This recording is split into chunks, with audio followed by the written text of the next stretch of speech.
Innal hamdalillah nahmaduhu wa nasta'inuhu wa nastaghfiruh wa na'udzu billahi min syururi anfusina wa min sayyiati a'malina may yahdihillahu fala mudhillalah wa may yudlil fala hadiyalah.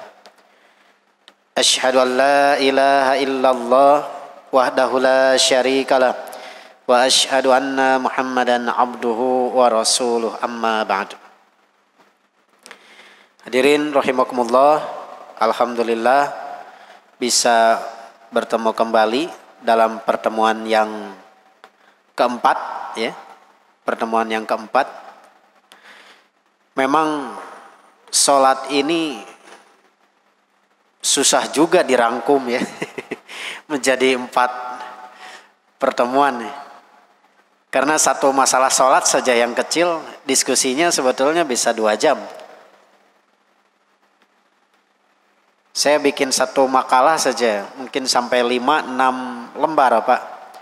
Hanya untuk ingin membuktikan mana yang lebih roji. Misalkan terkait dengan duduk istirahat. Apakah duduk istirahat itu dibolehkan secara mutlak? Ataukah duduk istirahat itu sebetulnya ada ilat atau alasan tertentu kenapa harus duduk istirahat. Misalkan karena memang susah untuk langsung berdiri, atau ada kesulitan-kesulitan yang lain. Diskusi seperti itu saja kalau memang dengan ahlinya 2 jam juga sepertinya gak cukup. Tapi mudah-mudahan walaupun singkat pertemuan kita, tapi minimal menjadi giroh, timbul giroh dari bapak-bapak dan juga para pemuda, ibu-ibu, untuk semakin cinta dan juga semakin menggali dan menggali. Semangat untuk mencari ilmu. Bahwa ilmu ini sesuatu yang sangat penting dan sesuatu yang sangat luas. Bahkan Imam Bukhari itu membuat bab al-ilmu qabla al-qaul wal amal. Jadi berilmu dulu sebelum berkata dan juga sebelum beramal. Bukan beramal dulu, bukan berkata dulu, kemudian kita cari ilmunya. Tapi berilmu dulu, baru kemudian berkata, baru kemudian diamalkan. Itu sebagai proses bagaimana tadinya dari ilmu kemudian dipahami sampai diamalkan. Walaupun memang tidak dapat kita pungkiri bahwa kita belajar khususnya agama, kaifiat sholat dan lainnya, rata-rata belajar dari tradisi, bukan belajar dari dalil-dalil atau misalkan langsung kepada sumber-sumber yang otoritatif. Dulu orang tua kita sholat seperti itu takbirnya, kita pun ikut. Dulu kita lihat sering dibawa ke masjid, karena di masjid rata-rata misalkan sujudnya seperti itu, maka kita pun ikut. Tanpa kita meneliti lebih jauh, sebetulnya kaifiat yang sebetulnya atau misalkan yang lebih dekat kepada dalil-dalil, khususnya yang roji, itu adalah yang mana? Maksud yang roji itu maksudnya adalah yang paling kuat. Hadirin rahimakumullah, untuk pertemuan keempat kali ini, mudah-mudahan nanti kalau ada pertemuan kelima, mungkin akan dibahas kaitan dengan kesalahan-kesalahan, ya, kesalahan-kesalahan dalam sholat nih, khususnya mungkin yang mutafak gitu ya, yang memang disepakati dan sering kita lihat. Walaupun mungkin sedikit-sedikit akan dibahas juga sekarang. Hadirin rahimakumullah, pembuka sholat itu adalah takbir, ya. Jadi miftahus sholat, ya, itu at-takbir. Jadi pembuka sholat itu adalah takbir. Artinya kalau kita akan sholat, maka memulai sholat itu dengan takbir. Ya, memulai dengan takbir. takbir sambil mengangkat kedua tangan. Ya. Tentu saja posisinya kita langsung praktek saja ya, biar enak. Ada yang mau jadi contoh? Biar di depan, biar kelihatan, biar langsung lah. Nah, ya. Coba malingnya hadapnya ke sana aja. Ininya di ya. Nah. Ya. Ini hitung-hitung ke kiblat ini. Nah. Pak. Jadi ketika kita akan sholat, maka di antara syarat sah sholat itu adalah kita menghadap kiblat. Ya, menghadap kiblat. Kiblat itu setidaknya ada 3. Dalam Al-Quran itu, A'udzubillahi minasyaitonirrajim, fawalli wajhaka syatral masjidil haram. Maka hadapkanlah wajahmu itu ke masjidil haram.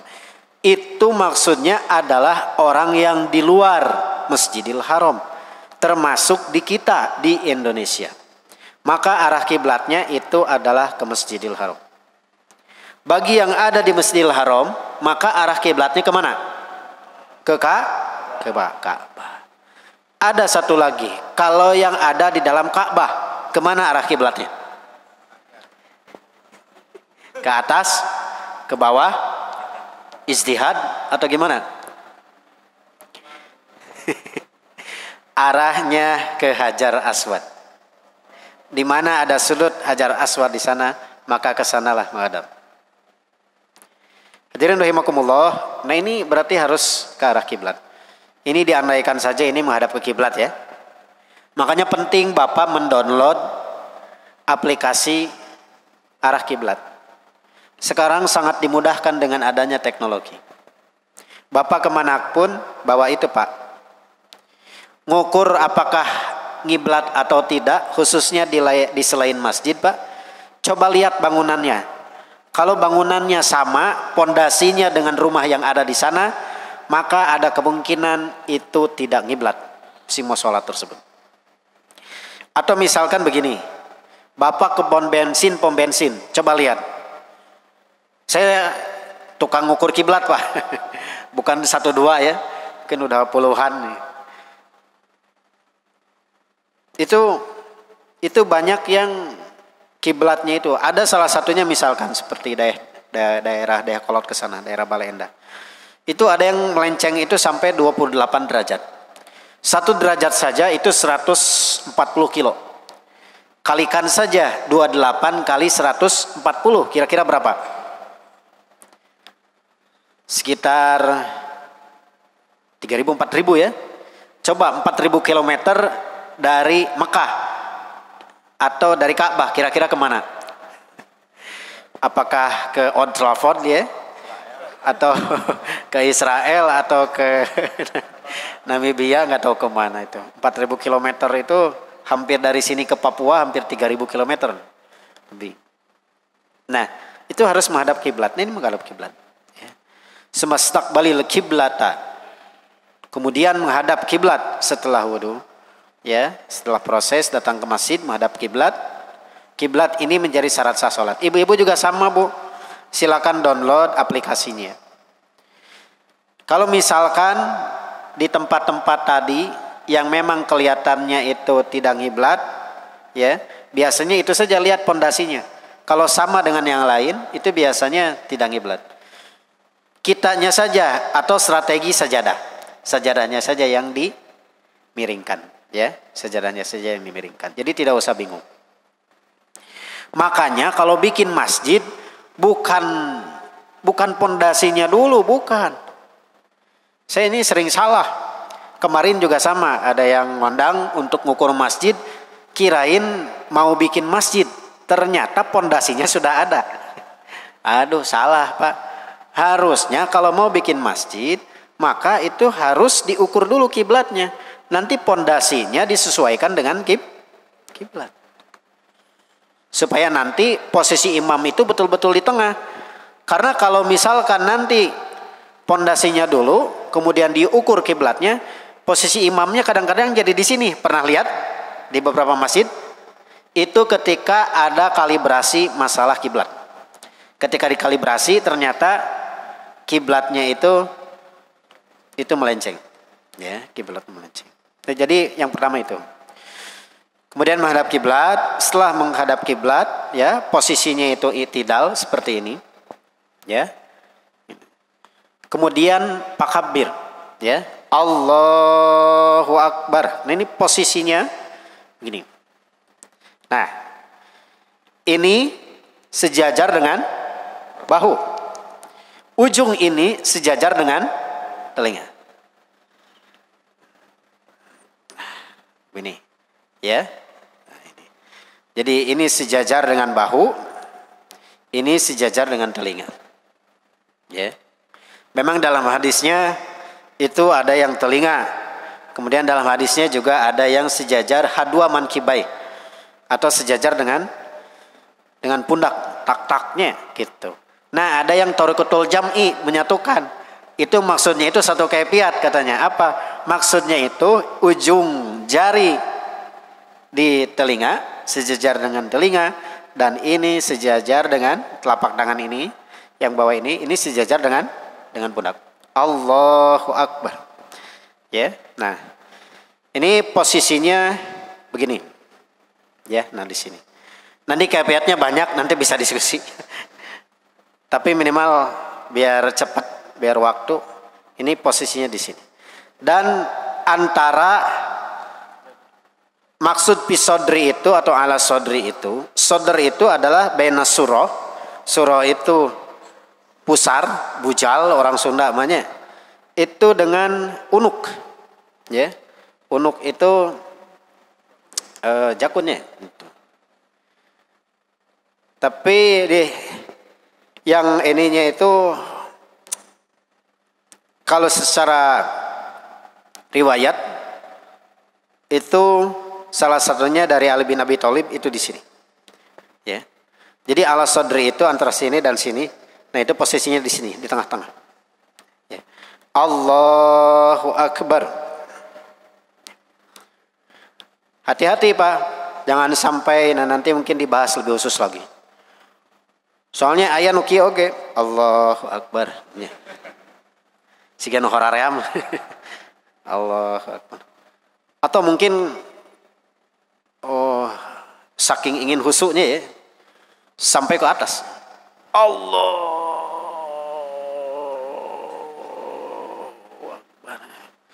Itu kelihatan mau khusyuk tapi kaifiatnya tidak sesuai sunnah. Ada sini, ya posisi. Kemudian ininya paroja. Jadi paroja itu agak direnggangkan ya, begini. Tapi agak direnggangkan sedikit. Allahu Akbar. Posisi kaki itu ideal ya. Jangan begini. Ya. Dalam riwayat itu aku pernah sholat di belakang 18 orang sahabat Rasul. Itu tidak ada yang sholatnya begini. Maksudnya apa? Maksudnya berarti kaifiat begini itu kaifiat yang salah ya. Gitu. Yang benar adalah posisinya adalah seimbang. Ya, i'tidal. I'tidal itu berarti sejajar lurus semuanya. Mungkin jangan juga terlalu begini ya. Ini kayaknya mau silat ini ya. Kuda-kuda ini. Cukup aja ideal. Gini. Ya. Ideal. Tuh. Jadi bukan kayak gini. Bukan juga terlalu ini. Ya. Karena dalam hadisnya juga layinu berarti masih bisa kalaupun ini segini, ini mungkin toleransinya antara begini sampai segini. Kalau terlalu ini, ya. Biasanya kaitan dengan masalah akimu supupakumnya nanti. Tarosuwa tadi lu. Diluruskan dan dirapatkan. Nanti akan sedikit dibahas. Nah, ini setelah ini itu posisinya kan sambil takbir tadi. Allahu Akbar ya. Takbir. Ada sebagian Malikiyah, kalau Malikiyah itu begini, Allahu Akbar. Jadi jangan aneh Pak. Termasuk di Syiah juga begini, Allahu Akbar.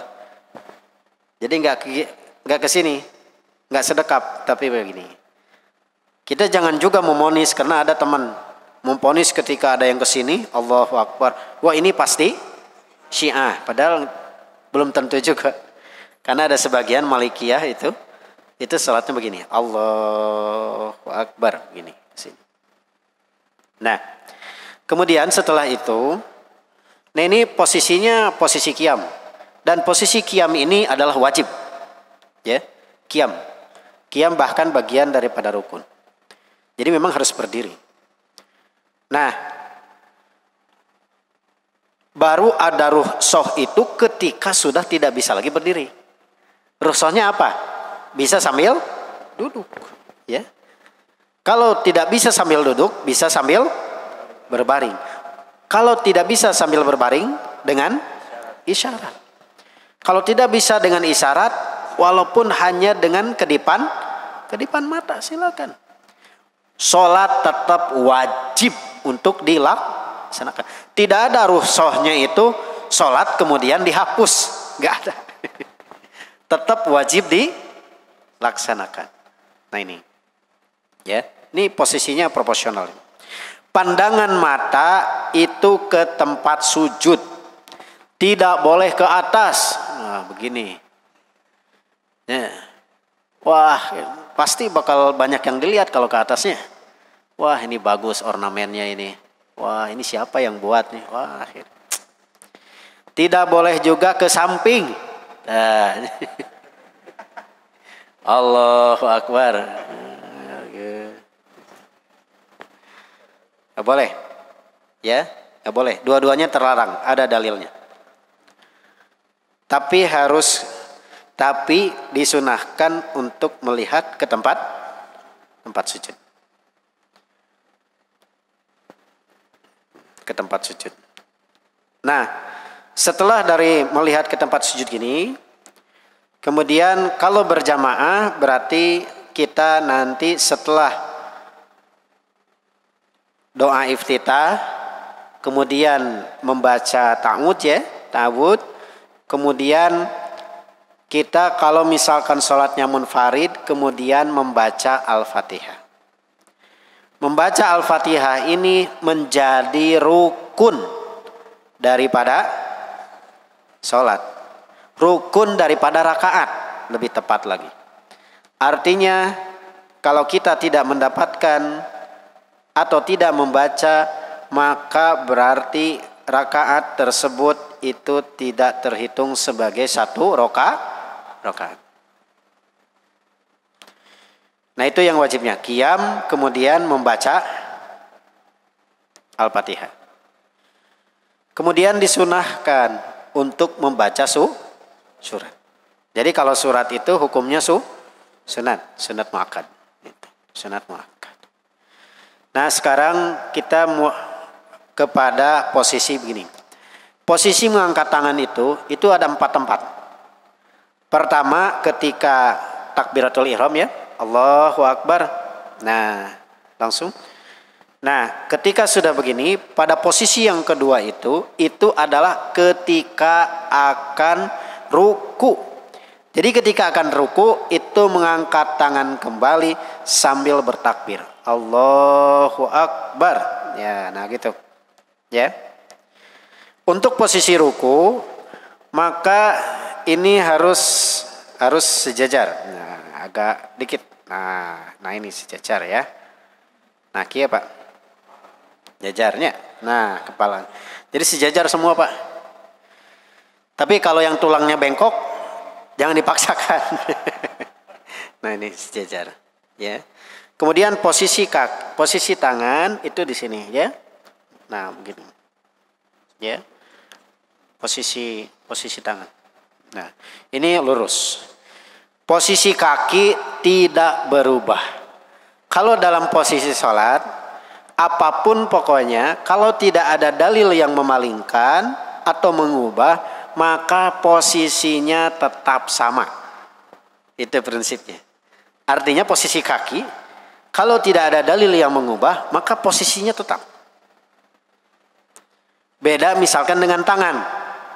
Yang pertama asalnya i'tidal begini, kemudian takbir, Allahu Akbar, ya. Kemudian setelah itu ya, membaca dan lain sebagainya, kemudian takbir lagi, ya. Nah, posisinya sejajar. Nah, ini sejajar dengan bahu, ini sejajar dengan telinga ujung. Silakan ruku lagi. Nah, kemudian rofa'a ra'sahu minar ruku. Ya. Kemudian mengangkat kembali sambil mengucapkan sami Allahu liman hamidah. Nah, ini posisinya sama. Ini adalah pengangkatan takbir yang ketiga. Coba sekali lagi. Dari posisi ruku. Sami Allah liman hamidah. Nah, gitu, ya. Ini posisinya di sini. Nah, ya. I'tidal lagi. Ada pandangannya juga yang ke sini ketika begini tuh. Sami Allahu liman hamidah. Nah, ini perdebatannya panjang juga. Tapi saya lebih memilih itu yang posisinya kembali i'tidal lagi. Ketika semua tulang itu kembali kepada posisinya. Ya, hatta tarji'al idham ya ila mafasilihi. Sehingga kembali tulang-tulang itu kepada sendi-sendinya. Nah, maksudnya begini. Ini posisinya tegak lagi, i'tidal lagi. Kalau dalam berjamaah, tunggu. Kapan mengucapkan Rabbana lakal hamd? Mengucapkan Rabbana lakal hamd itu ketika imam selesai mengucapkan Sami Allahu liman hamidah, Rabbana walakal hamd. Bisa Rabbana lakal hamd, bisa Rabbana walakal hamd. Nah, kemudian setelah posisi seperti ini, kemudian sujud. Sujud itu posisinya lutut terlebih dahulu daripada tangan. Ini panjang juga perdebatannya, Pak. Dulu saya diskusi panjang sekali, mungkin hampir seminggu apa ya di grup-grup WA itu. Karena penelitiannya kaitan dengan penelitian hadis. Kalau penelitian hadis tidak sederhana ya. Mungkin kalau diterangkan juga belum tentu ngerti juga. Nah, posisinya itu pas mau sujud itu lutut terlebih dahulu. Coba lutut dulu. Nah, udah? Ya, kemudian tangan. Kemudian tangan. Nah, coba kembali lagi. Posisinya dalam posisi i'tidal lagi. Enggak usah sampai sujud ya, tapi lutut saja dulu. Nah, udah dulu. Nah, jadi apa dulu, Pak? Lutut dulu ya. Lutut dulu. Ada juga memang yang tangan dulu. Nah, nanti perdebatannya kaitan dengan masalah unta nih. Unta mana dulu? Mana ini tangan unta itu yang depan atau yang belakang? Nanti bingung juga. Perdebatannya panjang. Tapi saya cenderung kepada lutut terlebih dahulu daripada tangan. Memang ada yang tangan dulu, kemudian lutut.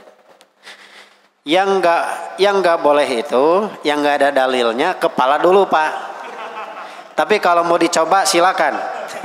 Mau dicoba kepala dulu? Coba, bisa nggak?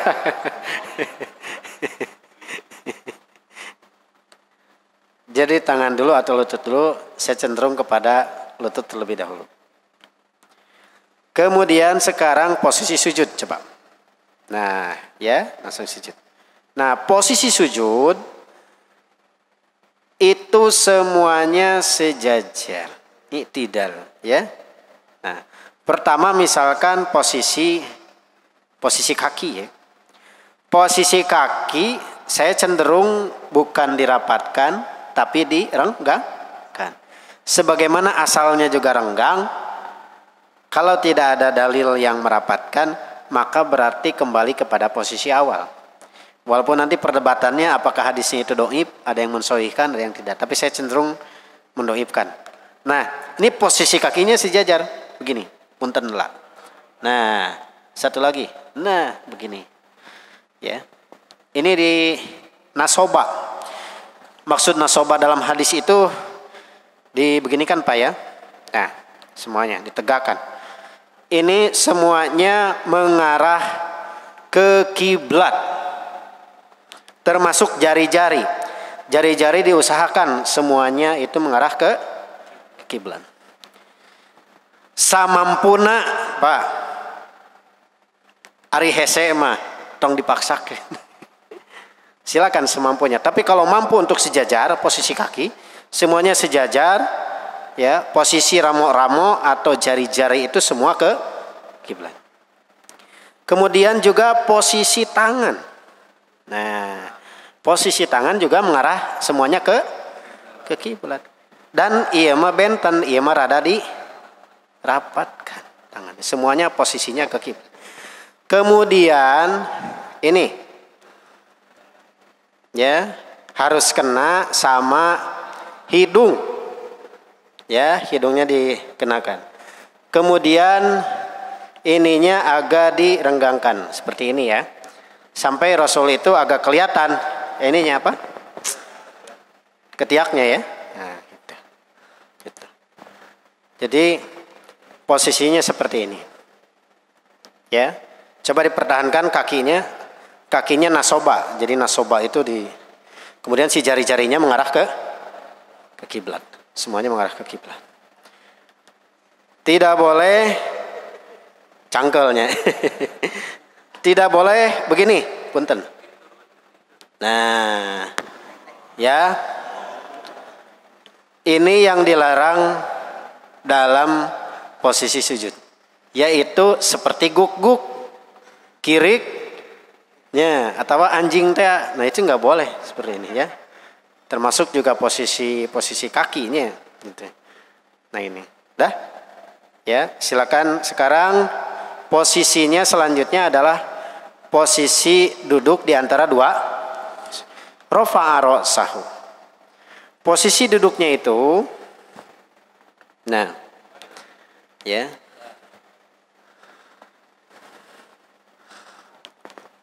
Ini namanya duduk iftiros ya. Jadi satunya itu dinasobakan. Nah, begitu. Nasoba, yang satu ya itu diduduki. Ya. Posisi tangan itu berada di sini nih, di naon itunya. Di lutut ya. Posisi tangan di lutut. Ya. Dan diusahakan ini posisinya tegak, nasoba juga. Nah, begitu. Ya, posisinya tegak. Pandangan tetap kemana? Ke tempat sujud. Ya, tetap tegak. Kemudian sujud kembali. Nah, posisinya seperti tadi lagi. Ya, ini posisinya begini. Nah, ininya diarahkan semuanya ke kiblat jari-jarinya. Nah, semua. Jadi proporsional. Semuanya mengarah ke kiblat, sejajar, i'tidal. Ya, i'tidal. Kemudian sekarang posisi tahiyat atau disebut juga dengan duduk tawaruk ya. Nah, silakan sekarang tahiyat. Nah, tahiyat. Ini nasoba ya. Nasoba semua. Usahakan si jari-jari semua mengarah ke kiblat. Masih sama. Ya. Nah, kemudian posisi tangan sama. Kemudian berisyarat. Ya, berisyarat. Berisyarat itu kalau saya cenderung berdebatannya panjang juga ya. Itu untuk digerak-gerakan. Gerak-gerakannya ke atas ke bawah. Kalau Malikiyah itu ke pinggir Pak. Ini kalau Malikiyah. Tapi saya cenderung ketika ropa'a kemudian yuharikuha. Yuharikuha itu berarti digerak-gerakan. Maksudnya itu kalau ropa'a diangkat ke atas, maka kalau digerak-gerakan berarti antara ke atas dan ke bawah. Gitu logikanya. Ya. Ini ya. Nah, begini. Tangannya ya. Nah, ya. Nah, gitu. Kemudian digerak-gerakan. Nah, gitu, ke atas ke bawah. Ya. pandangan itu ke jari telunjuk. Jari telunjuk. Oh iya, terkait dengan pandangan itu ada beberapa pengecualian. Pertama, kalau ada sesuatu yang membahayakan. Kayak orai, Pak. Kudu khusyuk. Tuluy we.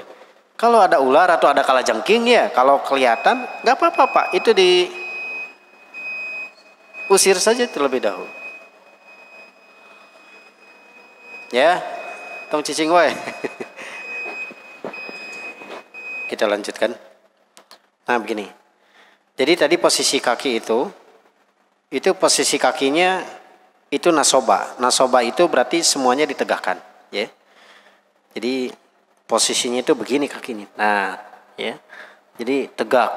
Kemudian si jari itu semua menghadap ke kiblat, ya. Saya termasuk yang sudah agak susah nih. Nggak bisa maksimal, ya. Kalau antum kayaknya masih bisa ya, insya Allah ya. Nah, ini posisinya. Jadi posisinya itu Bu. Punten, kadang-kadang juga di luar itu posisi yang sujud kadang banyak yang agak seenaknya juga. Misal ya, ada yang posisi sujud itu begini, si kaki.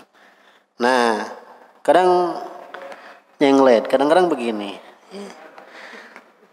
Karena mau siap-siap mau duduk, udah siap-siap. Ya, kadang-kadang begini saja. Nah itu sebetulnya menyalahi ya, gitu. Karena mungkin karena tidak terlalu teliti atau belum tahu ilmunya.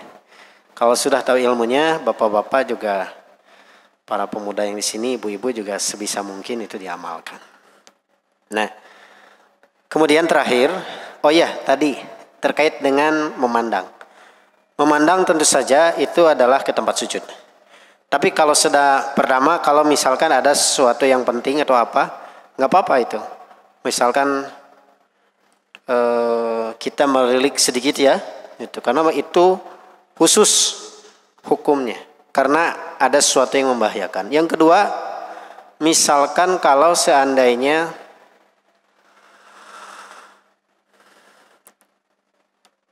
mengikuti gerakan imam. Misalkan begini, Bapak sujud, tapi ini lama ya. Apa ini imam itu sudah bangun atau belum? Boleh Pak, Bapak melihat sedikit ke imam. Misalkan lagi sujud begini ya, Bapak cengkat dulu gitu.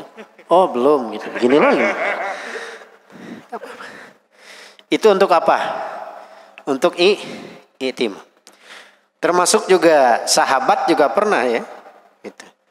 Sahabat misalkan tidak terdengar ya, tapi kita ingin melihat gerakan imam. Gitu. Karena itu apa? Karena itu ada kebutuhan. Kebutuhannya apa? Kebutuhannya adalah i'timam. I'timam itu untuk mengikuti imam. Misalkan Bapak juga sama, ingin melihat kaifiat imam, misalkan. Itu Rasul juga, para sahabat pernah juga meriwayatkan. Jadi ketika itu melihat imam, itu sampai beliau itu menggerakkan liddirobi ya lihiyatihi. Jadi terlihat Rasul itu ittirob itu maksudnya bergerak-gerak ya. Bergerak-gerak janggutnya. Artinya apa? Itu sholatnya adalah ketika disirkan. Ketika disirkan bukan berarti bacanya dalam hati, bukan. Tapi bacanya hanya sekedar mungkin terdengar, tapi terdengar untuk diri sendiri. Ya, terdengar untuk diri sendiri. Tetap dilafalkan. Nah, bagaimana kelihatannya itu? Ternyata sahabat yang melihat. Melihat, merilik terkait dengan gerakan Rasulullah. Jadi untuk i'timam boleh. Untuk i'timam. Ada juga pertanyaan, Ustaz gimana kalau merem? Ya, itu boleh nggak sholat sambil merem? Al aslunya sebetulnya ya. Kalau mengikuti sunnah tentu saja tadi melihatnya itu ke tempat sujud. Tapi bukan berarti sambil merem kalau memang dirasakan lebih khusyuk ya itu. Tapi sebetulnya itu juga terlebih baik ya. Itu dengan membuka saja. Ya. Kemudian melihat ke tempat sujud. Itu lebih baik walaupun misalkan tadi merem juga itu tidak dapat disalahkan. Kemudian terakhir itu gerakan untuk salam. Nah, untuk salam ya. Ini itu digerakkan atau berisyarat itu selama untuk berdoa. Artinya ketika selesai untuk berdoa berarti selesai pula untuk berisyarat. Kemudian salam ya. Nah, salam itu bukan begini Pak ya kalau salam. Soalnya kadang-kadang banyak juga yang salam seperti itu. Apalagi yang sholatnya itu cepat-cepat ya. Itu. Nah, salam itu sampai terlihat pipinya. Nah, ini menarik juga. Ketika Rasul, itu kan sahabat melihat kaifiat Rasul, tidak melihat ke tempat sujud. Nah, ini tujuan itu untuk itimam. Melihat gerakan ya. Assalamualaikum ya warahmatullah. Nah, ini posisinya ya. Jadi terlihat pipinya, putih pipinya kalau dalam hadis-hadis ini. Kemudian ke kanan, kemudian ke kiri. Assalamualaikum ya warahmatullah misalnya. Ini juga sampai kelihatan. Nah setelah itu baru sholat selesai. Jadi miftahnya itu sholat itu dengan cara takbir dan ditutupnya itu dengan salam. Makanya kalau bapak-bapak masbuk al-aslunya itu asalnya itu semua gerakan imam itu diikuti. Tapi tidak boleh mendahului imam. Diikuti kecuali salam. Kenapa kecuali salam? Ya kalau misalkan bapak-bapak, ibu-ibu salam, berarti selesai sholatnya. Padahal masih ada kekurangan kalau dalam kondisi masbuk. Cukup ya? Lebih dari setengah jam sepertinya. Tapi kita akan lebih banyak diskusi saja. Gimana? Bangkit dari sujud ya? Oh iya, bangkit dari sujud. Coba sujud. Tadi ya. Nah. Bangkit dari sujud. Coba Allahu Akbar. Nah kalau ini kan duduk dulu sejenak. Ya. Namanya itu duduk istirahat. Kalau pengen lihat dalil-dalilnya, dalil ini sebagainya. Itu bisa dilihat di. Kebetulan saya punya website ya. Nama websitenya itu Tanya Jawab Fikih. Itu baru sekitar 200-an lah entry-nya. Saya bahas juga kaitan dengan masalah ini. Jadi kalau misalkan setelah sujud ya. Setelah sujud. Allahu Akbar. Kalau pendapat saya pribadi. Itu tidak duduk istirahat. Tapi langsung. Ya. Allahu Akbar. Ya.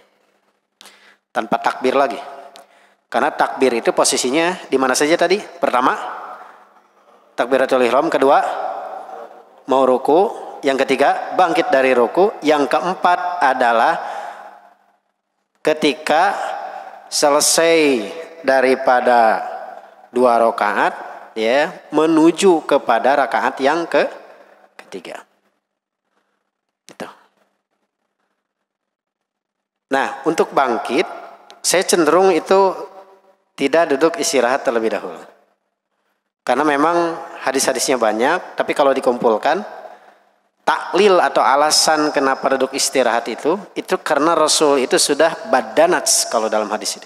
Jadi badanats itu Rasul sudah mulai gemuk ya.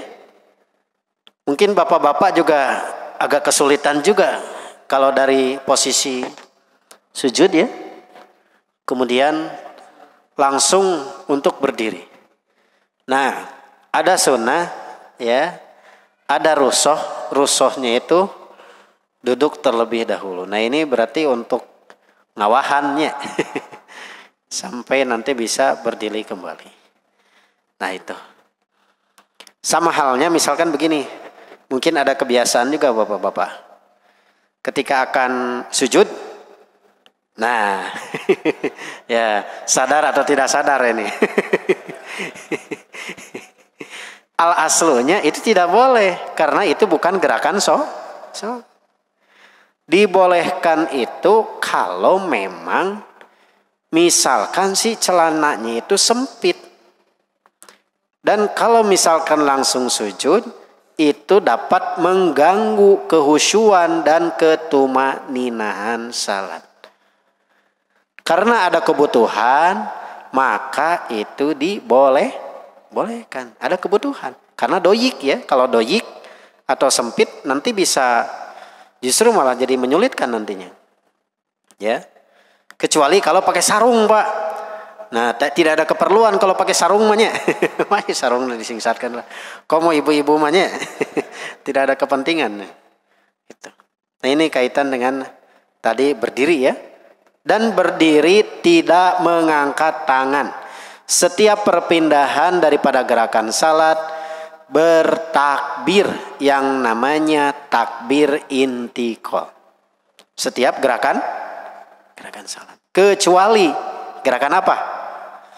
Nah ini dari ruku menuju i'tidal. Bacaannya bukan Allahu Akbar tapi Sami Allah liman hamidah. Kalau misalkan makmum ketika bermakmum maka bacaannya ketika mendengar Sami Allah liman hamidah langsung Rabbana walakal hamd. Ya. Itu. Jadi setiap perpindahan gerakan maka itu dengan takbir. Nah ini menarik itu nantinya kajiannya itu misalkan kalau dalam sholat Id ketika takbir yang kedua, apakah takbir intiqal perpindahan dari sujud kedua pada rakaat pertama itu termasuk takbir dalam rakaat kedua ataukah takbir yang terpisah? Kalau takbir rakaat kedua maka itu dihitung berarti takbir kedua yang pertama. Misalkan setelah sujud ya, langsung Allahu Akbar. Nah itu dihitung satu kali takbir ataukah itu semata takbir intiqal saja? Yang lebih kuat itu dihitung sebagai satu takbir. Ya, kemudian takbir lagi Allah ya, setelah begini kan Allah sujud ya. Nah, Allahu Akbar. Ya, itu takbir pertama. Kalau dalam sholat Id rakaat pertama berapa kali takbir? 7 ya. Rakaat kedua 5. Kalau lupa gimana? Kalau lupa gimana? Ini takbir keberapa ya? Ini 6 atau 7? Apa harus sujud sahwi tidak?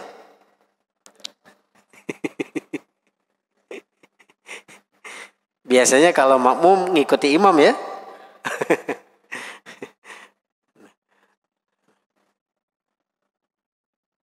Tidak perlu. Ya, tidak perlu sujud sahwi karena itu bukan sebab daripada sujud sahwi. Cukup sepertinya ya? Ada lagi?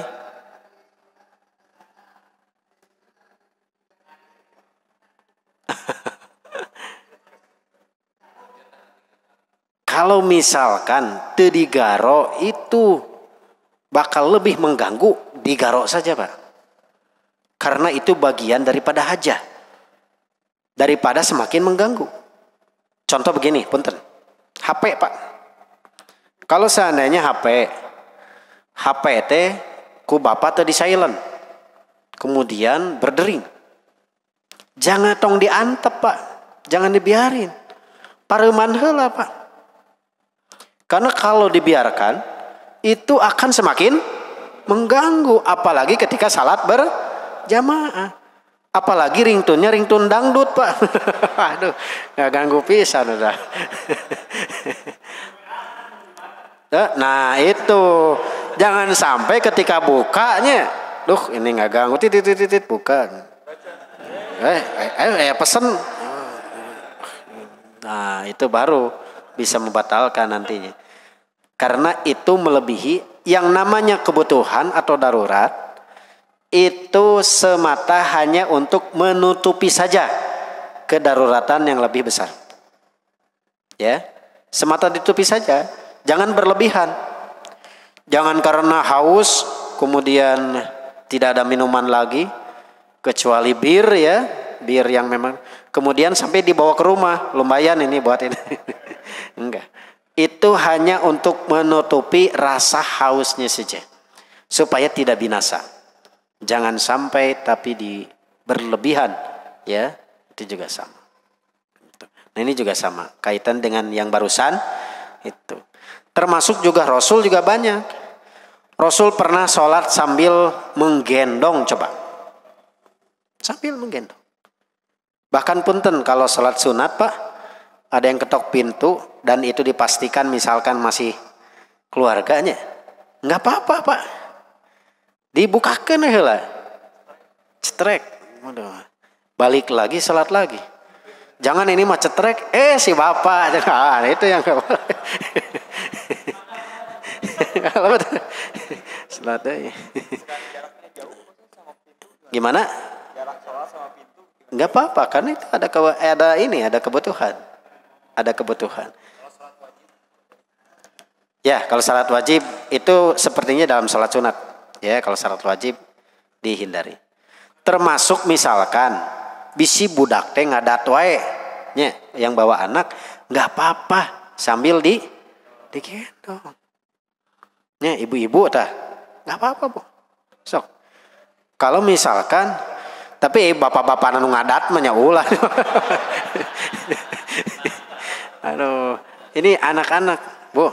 Sok we, selama itu bisa ngerepehkeun tetap terjaga sholatnya, asal jangan ngomong ya. Apa? Karena adanya kebutuhan. Misalkan kalau ada sesuatu yang berbahaya juga jangan diam ya. Misalkan ada kalajengking ya, kalau berbahaya misalkan bisa saja dibunuh atau ditajong atau kita pindah saja misalkan, boleh. Itu karena ada kebutuhan. Kalau tidak ada kebutuhan, nah itu baru yang jadi masalah. Jadi kalau kita paham fikihnya, sebetulnya beragama itu mudah Pak. Ya, tidak menyulitkan Pak. Apa yang menyulitkan dari agama? Selalu agama itu memberikan rukhsah ketika kita tidak mampu untuk melaksanakan. Coba tidak bisa wudu ketika tidak ada air, maka rukhsahnya adalah boleh tayamum. Coba. Misalkan ibadah haji belum mampu, ya berarti belum wajib. Ya. Karena wajib itu harus ada wajibnya istitoah, tapi ari niat mah kedah. Ya, wajib niat harus melaksanakan ibadah haji. Hanya ketika dia belum istitoah, ya, nah berarti ya belum bisa melaksanakan ibadah haji. Itu. Nanti bisa terlepas, tapi tetap harus berniat tentu saja. Bukan hanya niat saja ya, nabung misalkan sedikit demi sedikit. Nah itu kaitan dengan masalah ini. Cukup ya? Ya. Ya. Kita buka sesi pertanyaan.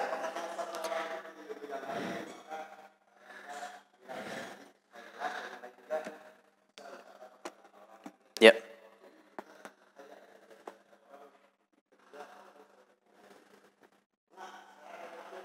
Silakan. Ya. Ya. Oh iya iya. Ya. Ya. Ya, bisa dipahami, Pak. Ya. Begini. Ini saya bikin tulisan agak panjang juga tentang itu, Pak. Lumayan. Dan yang komentar mungkin sampai ratusan juga di Facebook itu. Puluhan, mungkin sampai ratusan juga. Karena banyak yang tersinggung juga. Padahal bentuknya sebetulnya bentuk dua-dua argumentasinya dikemukakan. Tapi pada intinya itu ra'aitu rajula, ya, dalam hadis riwayat Imam Al-Bukhari. Ra'aitu rajula yulziku mankibahu bimankibi sahibihi. Menempelkan, melihat rajula, ar-rajula. Ar-rajula itu berarti mufrad. Mufrad itu berarti hanya satu orang. Yulziku, menempelkan, mankibahu bimankibi sahibihi. Bahunya kepada bahu temannya. Dan menempelkan si kaki, ya, kakinya pun tendam.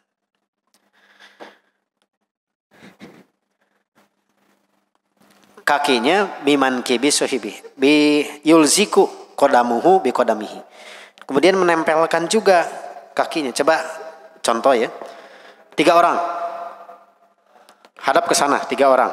Saya minta 3 orang. Ada satu lagi? Ayo, mangga.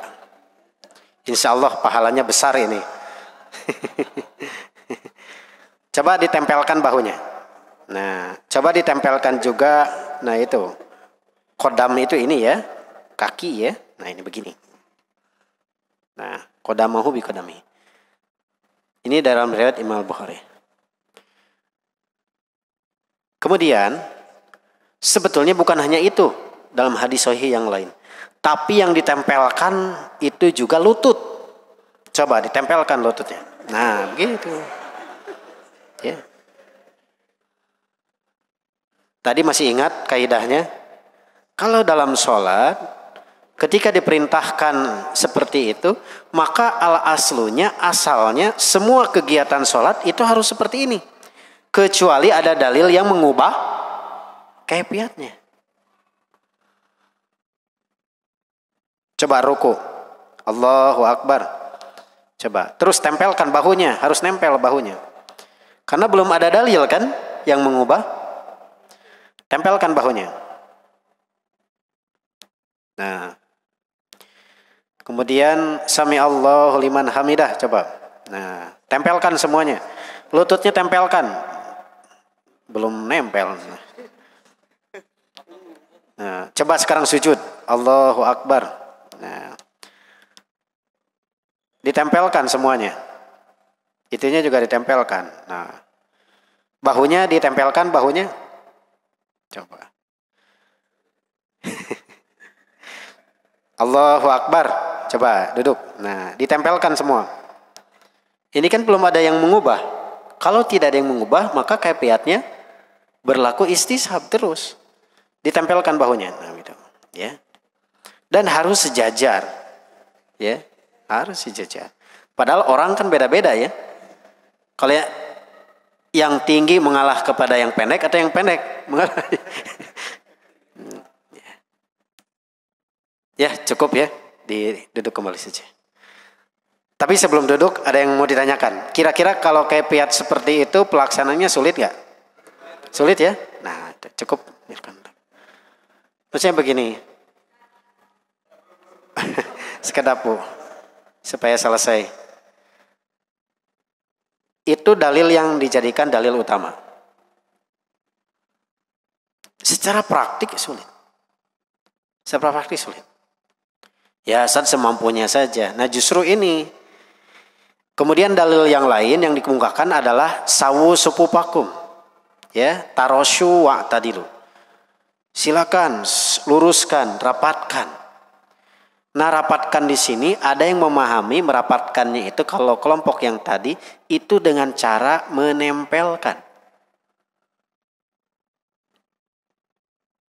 Padahal bisa jadi rapat misalkan rapat barisan ya, bukan berarti harus saling tempel kan? Ya, itu sangat mungkin. Kemudian jadi dalil itu adalah tidak boleh adanya celah sehingga harus nempel. Padahal tidak mesti nempel sebetulnya. Pertama, bantahannya panjang, saya bikin 12 bantahan sebetulnya. 11 apa 12 bantahan. Tapi yang intinya, kita teliti saja hadisnya, matannya. Ra'aitu rajula, melihat satu orang laki-laki. Ketika berjamaah banyak, Pak. Zaman Nabi banyak gak yang berjamaah? Banyak. Banyak yang berjamaah. Yang terlihat menempelkan itu berapa orang? Berapa orang? Ra'aitu rajula. Rajul itu satu orang. Cek bahasa santri mah ieu teh mufrad. Berarti saurang. Misalkan saya begini dalam pengajian. Saya melihat ada yang memakai masker, ada seorang laki-laki yang menggunakan masker putih. Pertanyaan, yang lain pakai masker putih tidak? Tidak. Nah ini juga sama, ketika berjamaah banyak, tapi dalam riwayatnya yang terlihat berapa orang? Satu orang. Dan dia yang berusaha nempelkan. Nah, ini kan sunnah. Oke lah, kata saya itu sunnah ya. Nggak apa-apa, sunnah. Kalau yang terlihat seorang dalam berjamaah banyak, ra'aitu rajula, kan yang terlihat banyak orang. Tapi yang terlihat beda satu orang. Logikanya maka yang lain berarti tidak menempelkan. Betul tidak? Tidak menempel. Dulu saya diskusi, mana yang lebih utama? Apakah sunnah seorang sahabat saja atau mayoritas sahabat? Akhirnya jadi ramai. Ya akhi, ini sudah jidal katanya.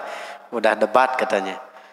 Padahal ya itu bukan debat. Itu memang bagaimana cara memahami dalil.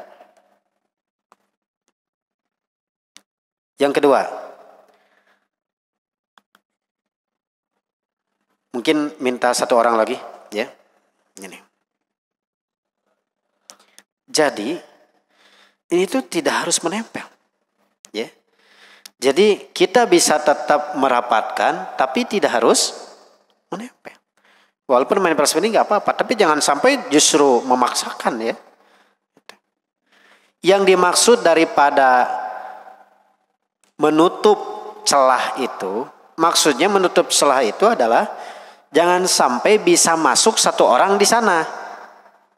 Bisa dipahami? Ya. Kalau ini masih menutup celah ini. Walaupun kakinya tidak ditempelkan, menutup ini. Ya. Nah, tapi coba kalau segini. Ini bisa masuk celah nggak? Bisa masuk. Jadi ukurannya itu bukan nempel atau tidak. Tapi bisa nggak masuk satu orang di sana untuk sholat. Nah di sanalah nanti itu setan masuk itu di sana. Ketika ada seorang. Kemudian yang lainnya. Kalau misalkan semuanya nempel ya. Dalam hadis riwayat Imam Abu Dawud. Itu diperintahkan kita itu untuk layinu. Ya, layinu baina manakibikum. Jadi kita itu harus memberikan kesempatan kepada yang masbuk itu untuk bisa masuk ke dalam barisan, ke dalam saf.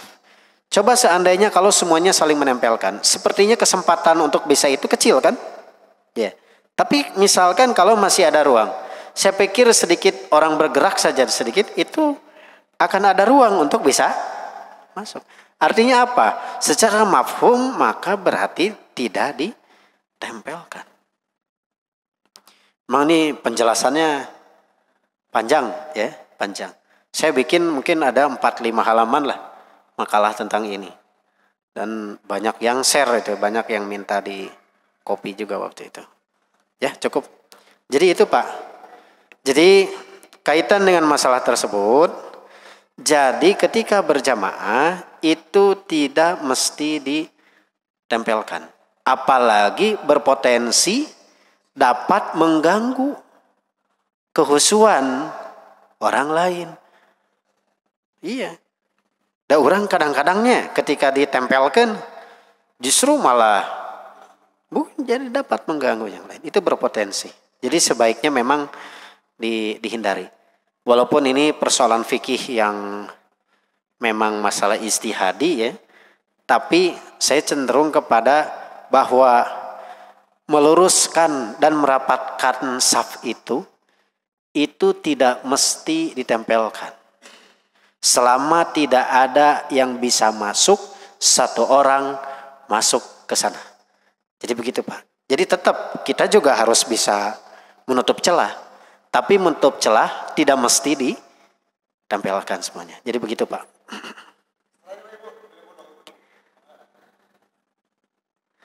Ibu-ibu mohon, mangga.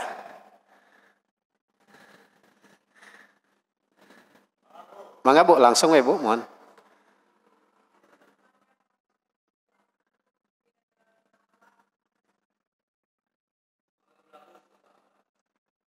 Ya, sama juga. Pada prinsipnya, semua gerakan dalam sholat, laki-laki dan perempuan itu sama. An-nisa itu syako iku rijal. Perempuan itu ya, itu pada intinya pepotongannya. Kalau orang Sunda, intinya itu sama. Kecuali menurut dalil yang dibedakan. Apa yang dibedakan? Misalkan kalau ada kesalahan imam. Kalau laki-laki mengucapkan apa? Subhanallah. Kalau perempuan apa? Tepuk, Bu ya. Bukan bertepuk tangan. Tapi cukup sekali saja sebagai sir. Kalau belum bisa dipahami silakan diulang. Ya. Silakan diulang. Itu juga mempertimbangkan jangan sampai dapat mengganggu kepada yang lain. Hanya sekedar untuk memberi isyarat kepada imam ada kesalahan dalam gerakan atau mungkin juga dalam bacaan. Jadi begitu Bu, kecuali yang dikhususkan. Ya, ada lagi silakan. Masih banyak. Ya.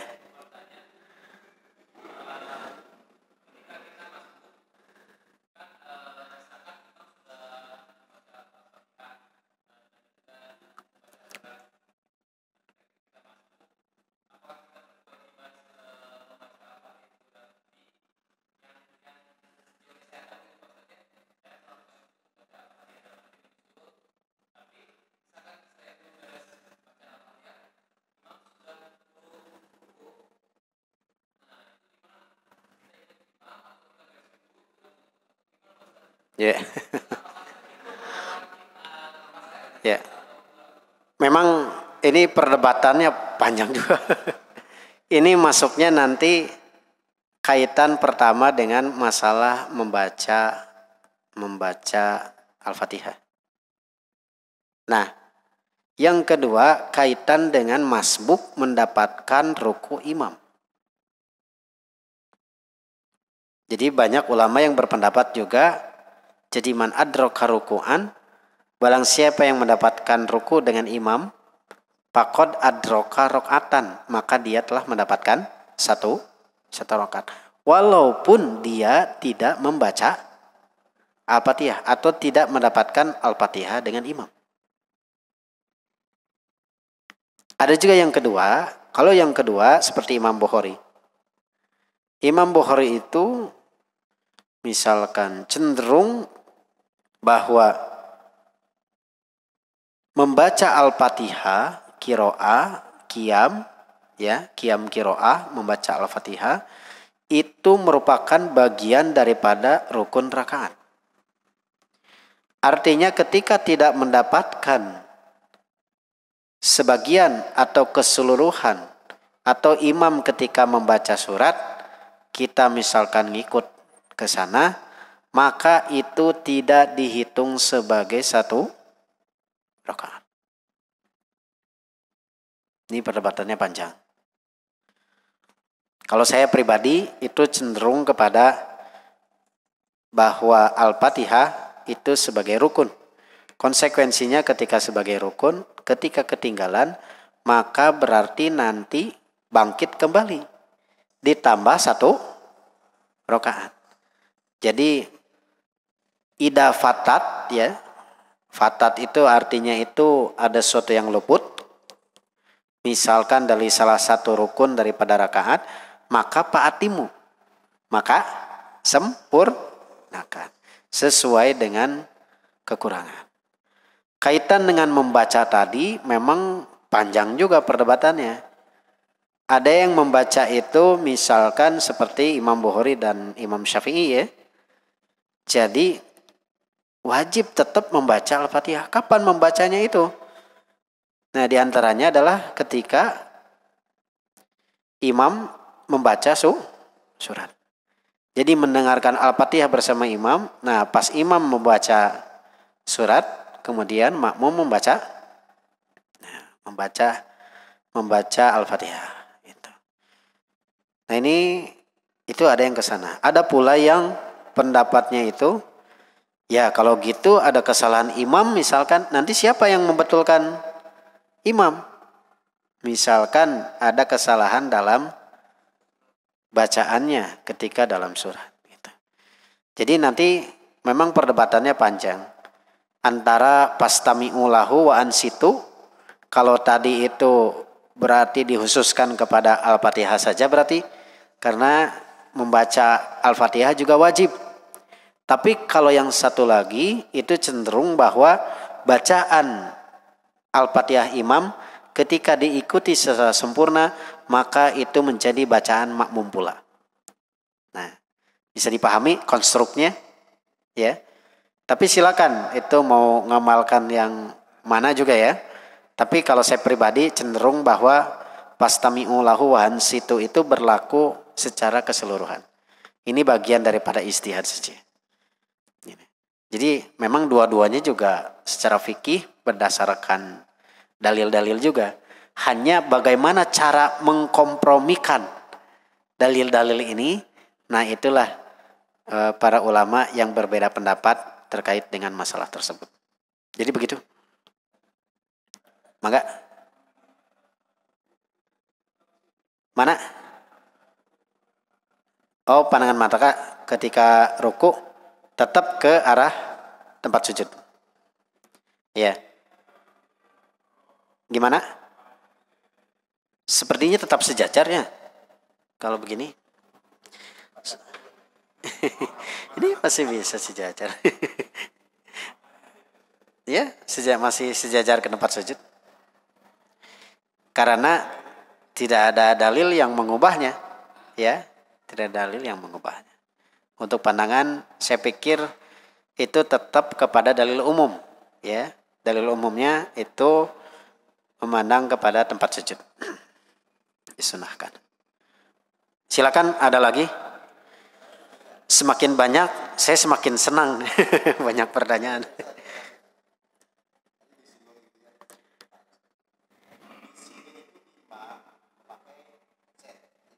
Ya.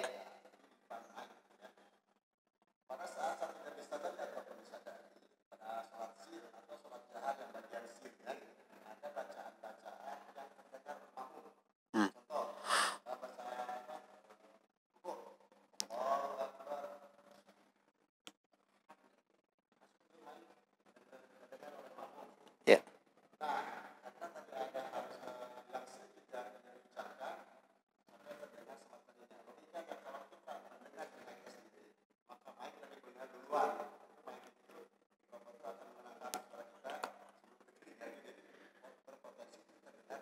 Ya.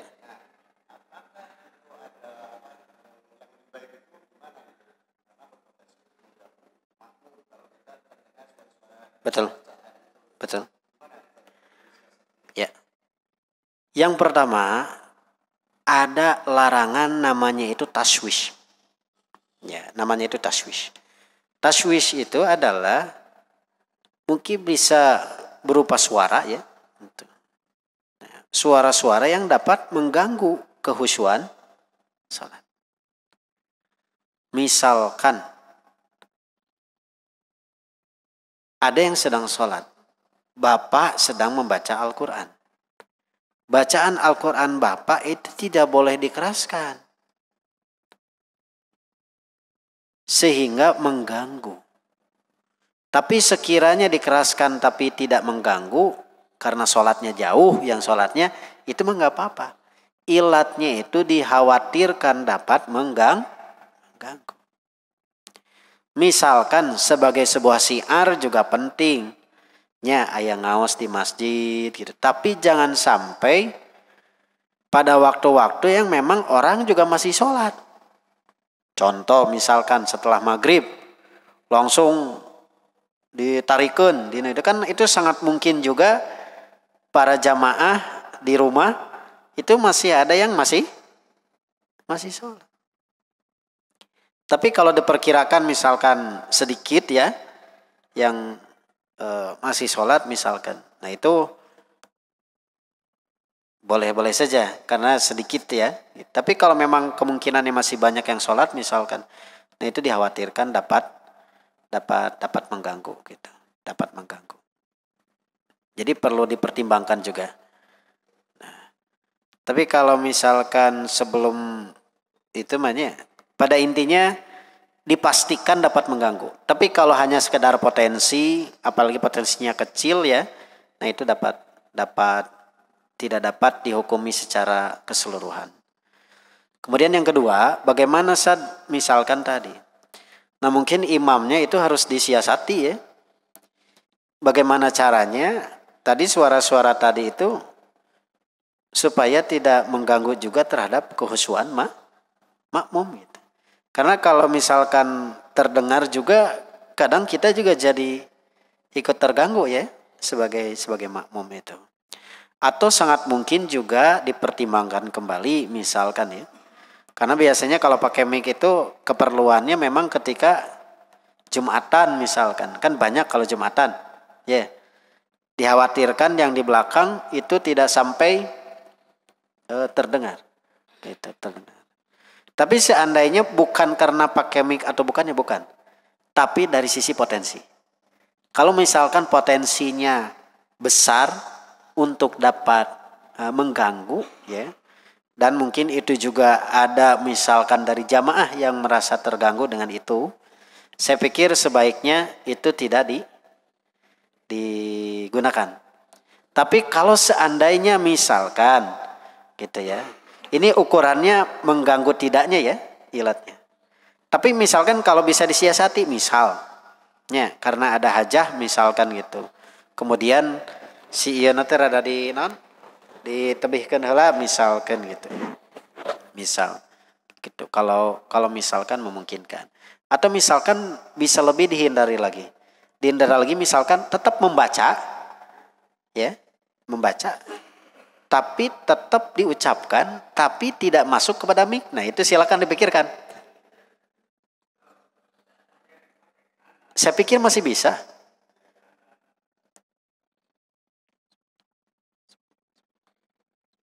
Nah, saya lagi baca. Kedengar nggak barusan?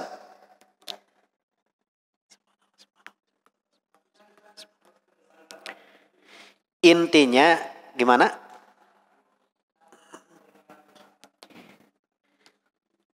Lidtirobi lihiyatahu.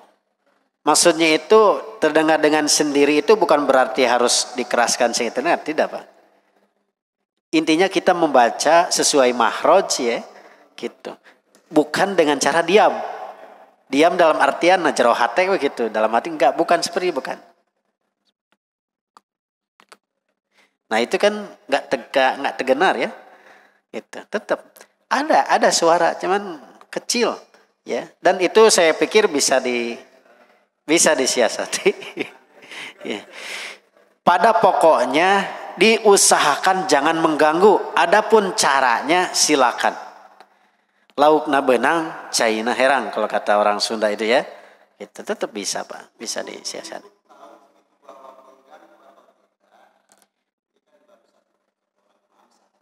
Ya. Man.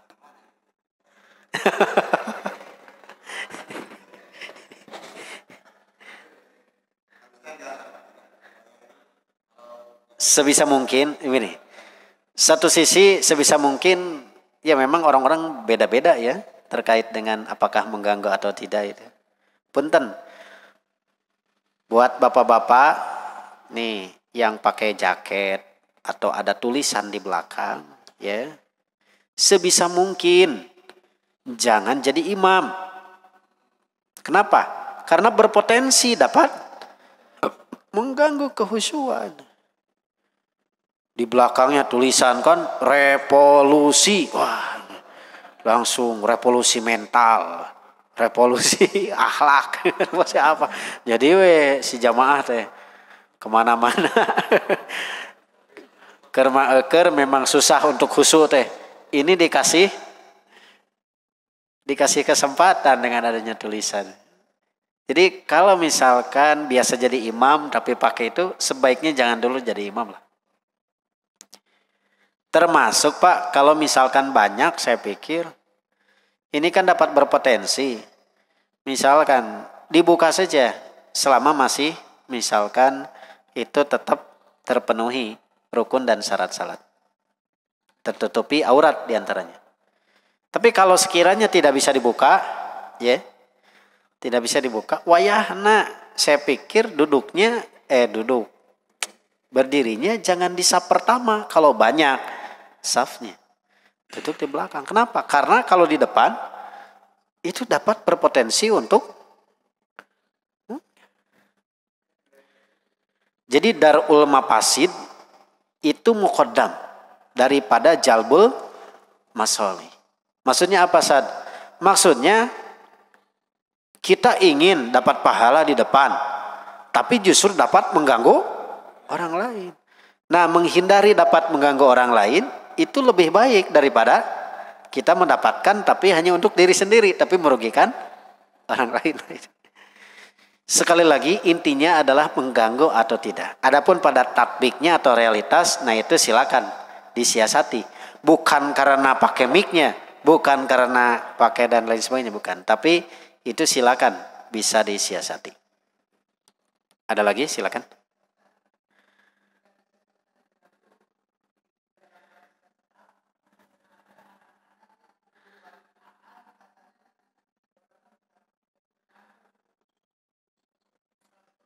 Gimana?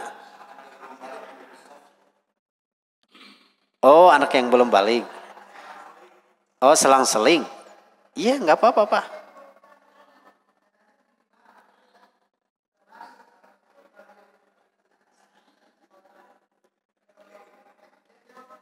Ya, kalau seandainya misalkan keluar, ya bisa ditutup saja. Jadi tinggal geser. Ya.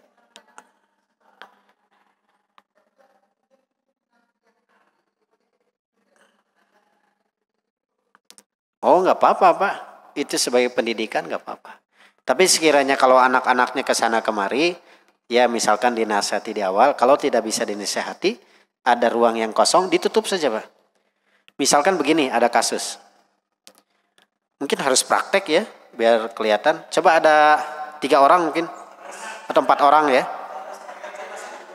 Ayo. Bukan anak-anak ini. Ini kalau ada yang ini, kalau ada yang apa? Anak-anak juga. Anak baru gede. Nah, ini misalkan punten, ini yang misalkan yang ini ada uzur ya, misalkan kentut, misalkan yang tengah ya. Coba ke belakang, Pak. Mundur ke belakang, mundur. Nah, bukan mundur, itu mau di depan. Misalkan ini kentut kan keluar. Nah, ini kan ada yang kosong. Sikapnya bagaimana yang 2 ini? Merapat. Dan usahakan posisi imam tetap di tengah. Bisa dipahami nggak? Berarti misalkan ini, coba di sini. Ada imam di depan, coba. Imam di depan. Di tengah imamnya. Nah gitu. Ini kan sejajar imam. Ini misalkan uzur. Punten Pak, ke belakang. Nah ini jangan ke belakang. Posisinya tetap imam yang di tengah. Jadi Bapak juga harus lihat situasi. Nah dalam kondisi seperti itu boleh Pak lihat ke pinggir. Ini posisi saya ini sebelah kanan, lebih kanan atau lebih kiri. Kalau sekiranya Bapak posisinya di yang kosong begini, dilihat tidak proporsional, proporsionalnya kurang ke kanan misalkan ya, berarti bapak yang sebelah kiri berarti yang ke kanan. Sehingga posisi imam itu tetap di tengah. Bisa dipahami? Jadi bisa jadi yang itu yang ke sini atau sebaliknya. Kalau posisi ini berarti dua-duanya yang ke tengah. Bisa dipahami? Asalnya posisi imam berada di tengah. Itu wasitul imam ya kalau dalam hadis. Ya, terima kasih. Maka silakan.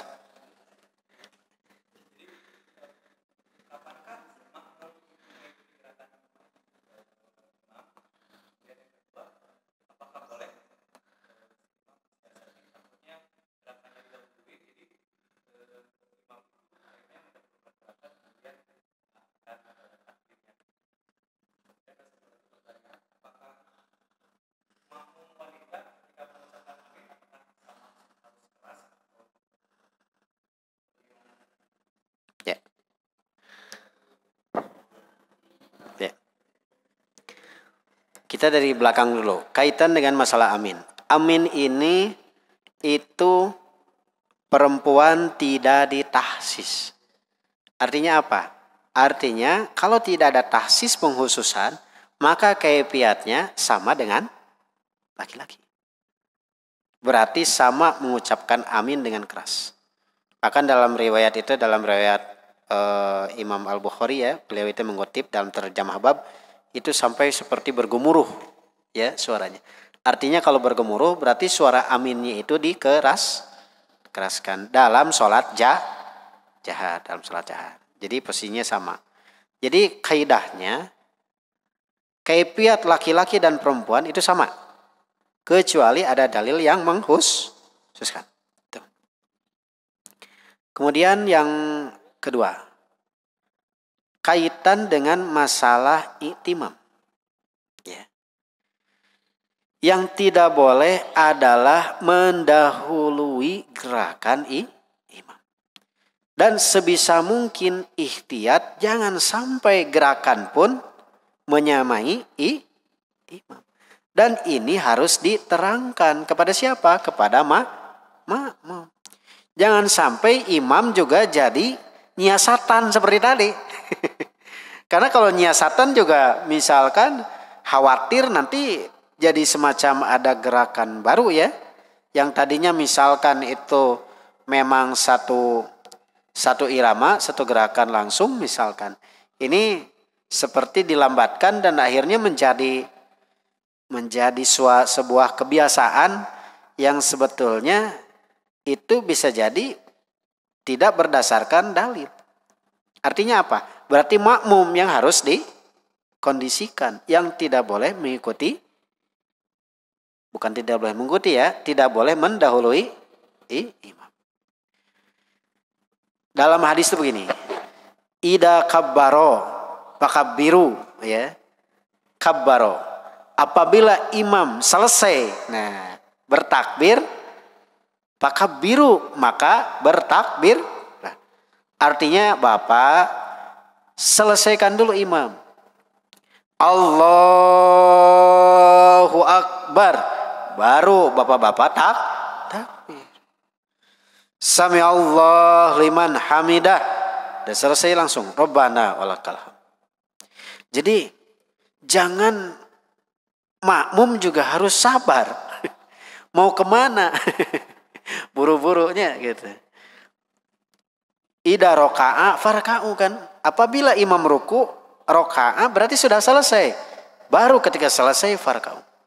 Allahu Akbar. Nah baru Bapak Allahu Akbar. Jangan ini imam belum selesai gerakannya, Bapak sudah. Jadi iktimam itu selesaikan dulu. Ya, selesaikan dulu. Gitu. Walaupun memang sebisa mungkin ya diselesaikan dulu. Itu diselesaikan dulu. Nanti ada tahdirnya dan itu hukumnya haram. Ya. Karena nanti di akhirat akan diserupakan, ada hukumannya. Kalau ada hukumannya berarti itu hukumnya haram untuk mendahului imam, mendahului imam. Gitu. Termasuk juga menyamainya ya. Karena ini berpotensi, kalau menyamai itu berpotensi nantinya dapat mendahului imam. Tentu saja ini sesuatu yang mesti dihindari. Jadi yang lebih dikondisikan itu makmum. Jangan sampai imam jadi dilema, nanti bikin kefiat baru nanti. Itu. Nah, alhamdulillah di sini juga sambil diterangkan kan ya. Gitu. Jadi selesaikan dulu. Ida kabbaro pakabiru. Ida roka'a, apabila imam itu ruku berarti sudah selesai. Farka'u, maka rukulah. Gitu.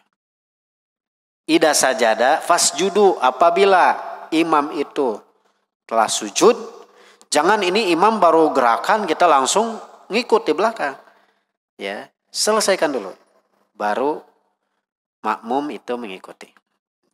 Kalau kita melihat susunan daripada teks hadisnya. Jadi begitu Pak. Kita harus. Ada lagi atau cukup? Wah, banyak ternyata ya. Ya. Ya.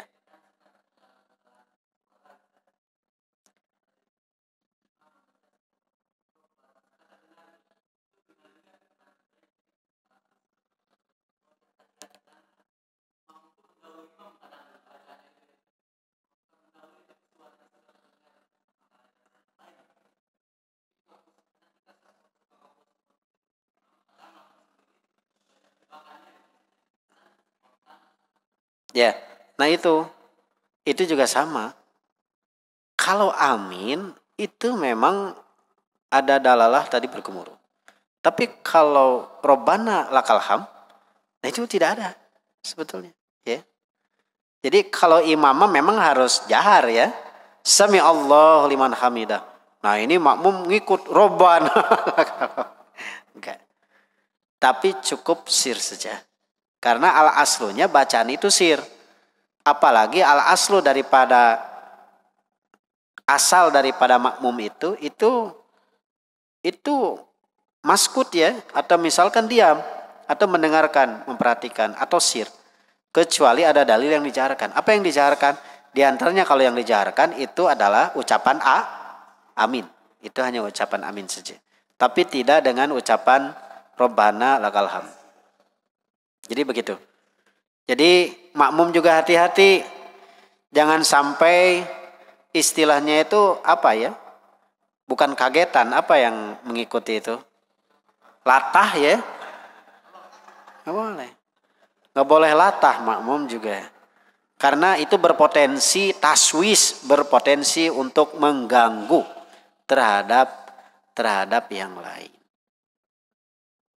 Termasuk juga Bapak ketika sholat wajib, kemudian dijaharkan, sedangkan di pinggir ada yang sedang sholat sunat. Itu juga sama. Jangan dijaharkan sampai mengganggu orang yang sholat. Walaupun sholatnya sholat sunat.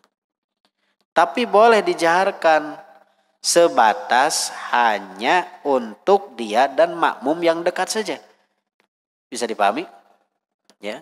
Saya pikir bisa disiasati. Jadi jangan dikeraskan. Misalkan sholatnya duaan, yang lain sudah selesai, ini masbuk, sholat berdua. Kemudian ada yang sholat sunat ya, sampai tengah. Silakan dijaharkan, tapi sebisa mungkin diukur.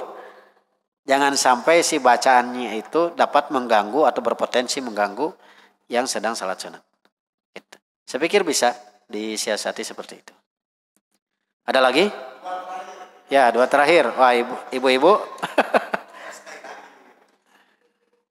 Ya. Kumaha Bu, mangga?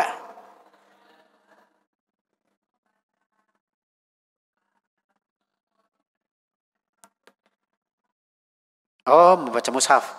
Ya. Kebetulan saya juga nulis ini panjang, ada 6 halaman apa 7. Ada di internet juga. Di Google punya. Tulis saja nanti tentang ini. Membaca mushaf. Tulis di sananya Ginanjar Nugraha. Itu ada saya nerangin hampir 25 menit mungkin. Mungkin agak pusing juga nanti kalau ibu dengerin. Karena banyak istilah-istilah ilmu hadis dan istilah-istilah usul fikih. Karena kebetulan saya sangat senang dengan ilmu usul fikih dan sama ilmu hadis. Tapi pada intinya saya cenderung kepada pendapat bahwa tidak boleh membaca mushaf ketika salat. Kenapa? Karena faqra'u ma tayassara minal Qur'an, bacalah apa yang mudah bagi kalian dari Al-Qur'an itu, maksudnya itu adalah semampunya. Jadi tidak perlu memaksakan dengan cara membaca mushaf. Misalkan begini, dalam hadis juga ada yang baru masuk Islam. Dia tetap wajib sholat kan, tapi belum paham bacaannya. Bisa jadi dia juga sudah bisa membaca. Tapi Rasul tidak memerintahkan, ya sudah baca saja mushaf. Atau mushaf itu sebetulnya belum ada zaman Rasul. Yang ada itu baru sohifah. Sohifah itu artinya lembaran-lembaran saja. Bisa di pelepah korma, bisa di kulit kambing ya, dan lain sebagainya. Tulisan-tulisan itu. Yang ketiga, tidak ada dalil zaman Rasul itu, begitu juga para sahabat ya, yang membaca ketika salat melalui mushaf atau melalui sohifah tadi. Tidak ada. Yang ada juga seorang tabi'in ya, kemudian baca lewat mushaf, kemudian di belakangnya itu yang jadi makmumnya itu Aisyah. Tapi ini juga semata ijtihad sahabat ya. Secara asal itu harus dikembalikan lagi ijtihadnya, apakah menempati tempat dalil ataukah tidak. Kalau seandainya misalkan tidak ada sahabat yang lain, kemudian juga tidak ada dalalah kaitan dengan hadis yang tadi, kemudian juga zaman Rasul juga memungkinkan untuk membaca dari mushaf, tapi ternyata tidak ada riwayatnya. Nah ini menjadi hal yang menunjukkan bahwa saya cenderung kepada faqra'u ma tayassara minal Qur'an itu semampunya saja Bu.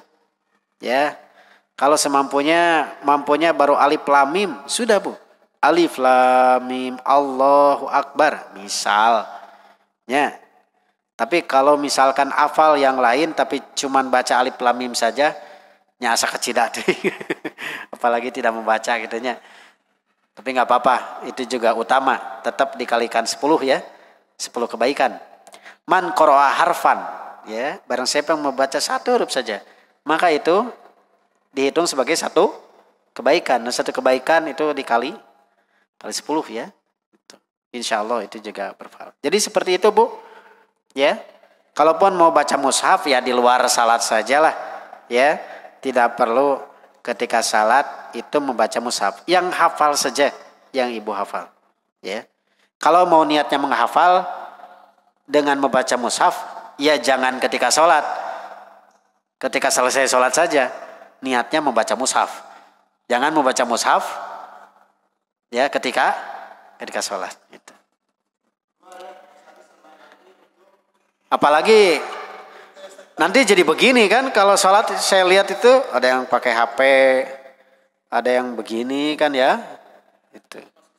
Ada juga termasuk sunat. Termasuk juga yang pakai ini misalkan teknologi apa Google Glass misalkan ya. Itu mungkin kan pakai kacamata tapi di dalamnya ada ayat-ayat. Dulu teknologi Google Glass itu juga sama. Oh iya ya.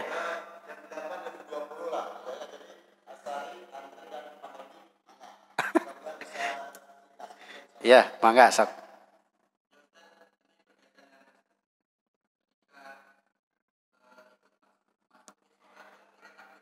Ya.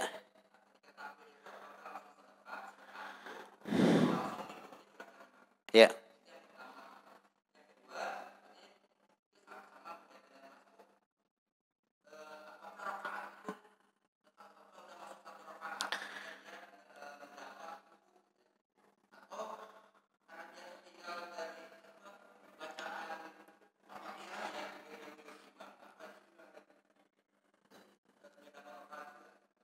Ya. Untuk kasus yang pertama, takbiratul ihram itu tidak sepaket dengan sedekap. Ya. Sepaketnya dengan takbir, mengangkat tangan, tapi tidak sepaket dengan sedekap. Sedekap itu posisinya hanya ketika qiyam saja. Qiyam itu apa maksudnya? Yaitu ketika posisi berdiri. Dan posisi berdirinya bukan i'tidal setelah ruku, bukan. Tapi ketika qiyam qiraah atau qiyam ketika membaca Al-Fatihah atau membaca surat. Ya. Jadi langsung Pak, ketika misalkan Bapak masbuk ya, tidak perlu langsung sini. Kalau posisi imamnya itu sedang qiyam begini, maka ikuti Allahu Akbar. Tapi kalau sedang ruku langsung saja Pak. Kalau sedang ruku itu ya. Kalau sedang ruku berarti imam sedang ruku misalkan. Bapak takbir Allahu Akbar, langsung ruku Pak. Kalau sedang sujud berarti langsung Allahu Akbar, langsung sujud. Jadi tidak perlu sedekap dulu, karena sedekap itu kaitannya dengan qiyam. Ya, posisi qiyam imam ketika sedekap. Jadi pasna'u kama yasnaul imam.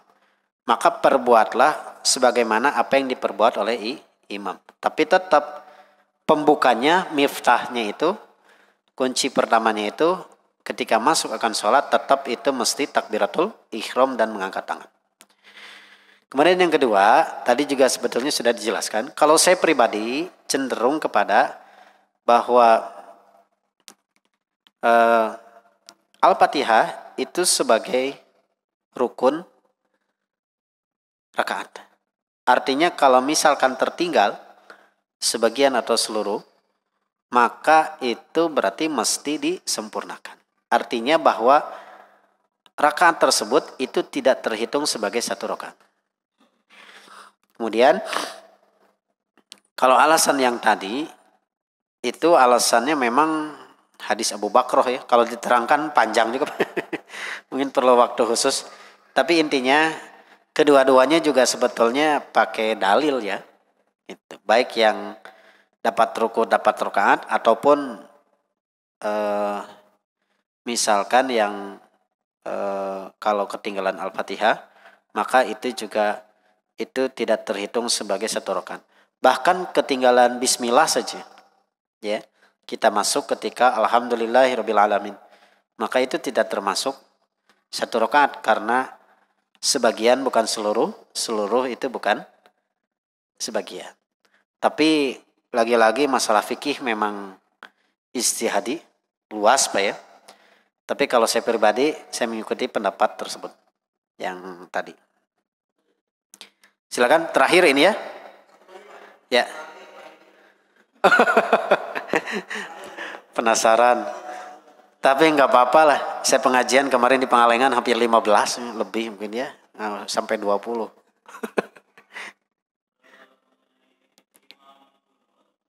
Ya.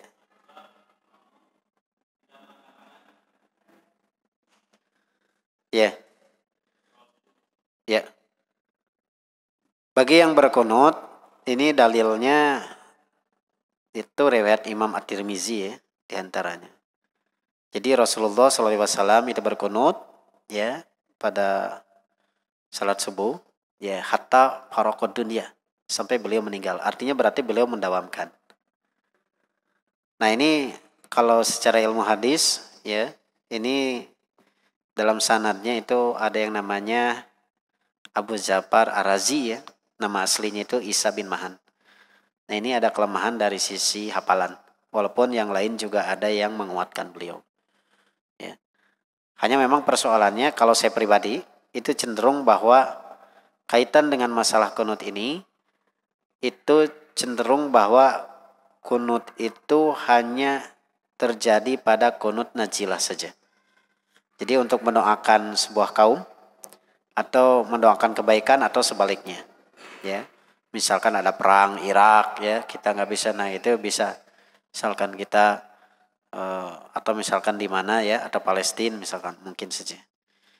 Nah, walaupun kita juga tetap menghormati pendapat lain yang berbeda tadi yang menyunahkan. Bagi yang misalkan tidak menyunahkan atau menganggap misalkan hadisnya itu dhaif misalkan, bagaimana saat ketika misalkan kita berhadapan dengan imam yang kunut apakah kita melaksanakan kunut pula ataukah tidak. Saya pribadi cenderung untuk tidak mengikuti kunut. Karena kaitan dengan masalah i'timam, mengikuti imam itu ada batasnya. Kalau misalkan kita menganggap bahwa itu bukan bagian daripada sunnah misalkan, ya tidak usah diikuti saja. Tapi kita jangan mendahului imam. Ya, kita misalkan ke bawah saja. Jangan ini karena misalkan imamnya ya berkunut, Bapak langsung sujud saja. Janganlah. Tetap kita mengikuti i'timam. Hanya tidak mengikuti ya yang menurut kita itu bukan bagian daripada sunnah. Walaupun ada juga sebagian pendapat seperti Ibnu Taimiyah misalkan, ya tetap ikut saja misalkan gak apa-apa misalkan. Tapi saya pribadi cenderung karena kalaupun misalkan salah, ya imam yang salah.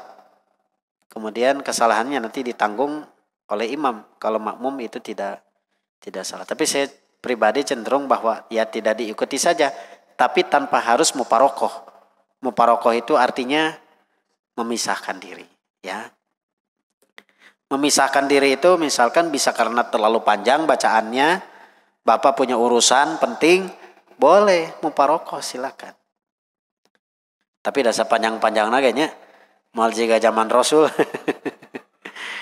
Al-Baqarah dituluikan karena tanya surat Ali Imran dan lain sebagainya.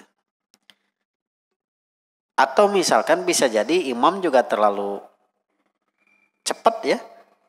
Kalau memang mengganggu tumanina itu saya pikir sudah saja. Silakan. Ini kumaha itu imam saja gitu. Gitu. Terlalu cepat misalkan gerakannya sampai kita tidak bisa, sampai batas tertentu yang sampai tidak bisa tumaninah gitu orang teh. Enggak apa-apa Pak, mau kumparoko saja. Mau paroko saja. Ya, maksudnya itu keluar dari barisan misalkan ya. Keluar dari barisan atau keluar dari berjamaah dengan orang tersebut. Kadang kan kita tidak tahu ya, ketika di jalan misalkan di masjid kita lagi safar, ada orang lagi salat, kemudian kita bermakmum misalkan ya. Kadang-kadang misalkan sholatnya kecepatan ya. Sampai kita pun susah untuk bisa khusyuk dan tumaninah gitu dalam sholat. Nah kalau seperti itu misalkan sampai taraf mengganggu dan tidak tumaninah, ya silakan Pak, itu muparokoh saja. Sebagaimana bolehnya muparokoh karena si imam bacaannya terlalu panjang. Dalam kasus ini adalah kasus Mu'ad bin Jabal ya. Mu'ad bin Jabal. Mu'ad protes karena ada yang muparokoh. Tapi diadukan ke Rasul, malah Mu'ad yang disalahkan. Nah di sana posisi imam itu harus ngerti makmum. Imam itu bukan hanya tentu saja harus bagus bacaannya, tajwidnya dan lain sebagainya, tapi juga harus mengerti kondisi makmum. Jangan sampai terlalu cepat, ya, jangan sampai terlalu lama. Ada yang sakit, ada yang bawa anak dan lain sebagainya. Itu fikih imam itu harus sampai ke sana. Termasuk misalkan kalau tadi pakai baju yang bergambar dan lain sebagainya di belakang yang memang berpotensi besar untuk dapat mengganggu ya. Sebaiknya walaupun biasanya jadi imam rotib ya, kalau memang misalkan seperti itu, sebaiknya mungkin dapat mengangkat yang lain untuk menjadi imam. Atau sebaiknya dihindari pakaian-pakaian tersebut untuk dibawa sholat. Karena dapat berpotensi untuk mengganggu. Jadi seperti itu cukup ya. Oh masih ayakannya penasaran. Alah, hampir 2 jamnya.